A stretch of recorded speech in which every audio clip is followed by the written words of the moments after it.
জায়গায় যদি বিসমিল্লাহ পড়তে ভুলে যান, আপনার জীবনে বিপদ আসতে আর কিছু লাগবে না, বরকত কমতে আর কিছু লাগবে না। এই 3 জায়গায় যথেষ্ট।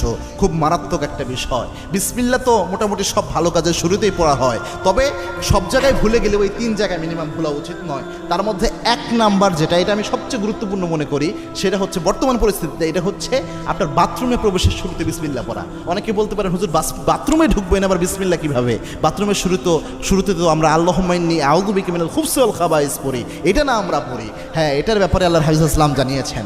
আল্লাহর হাবিব সাল্লাল্লাহু আলাইহি ওয়াসাল্লাম জানিয়েছেন, কোনো ব্যক্তি যদি বাথরুমে প্রবেশের সময় পড়ে আল্লাহুম্মা ইন্নী আউযু বিকা মিনাল খুবসি ওয়াল খাবাইস, এর ফজিলত হলো ওই ব্যক্তি বাথরুমে প্রবেশ করলে বাথরুমের মধ্যে যে দুষ্ট জিনগুলো থাকবে ওই ব্যক্তিকে দেখতে পাবে, কিন্তু কোনো ক্ষতি করতে পারবে না। কিন্তু কোনো ব্যক্তি যদি বিসমিল্লাহ লাগিয়ে দিতে পারে, বিসমিল্লাহি আল্লাহুম্মা ইন্নী আউযু বিকা মিনাল খুবসি ওয়াল খাবাইস, এই বিসমিল্লাহ সহ যদি দোয়াটা পড়তে পারে,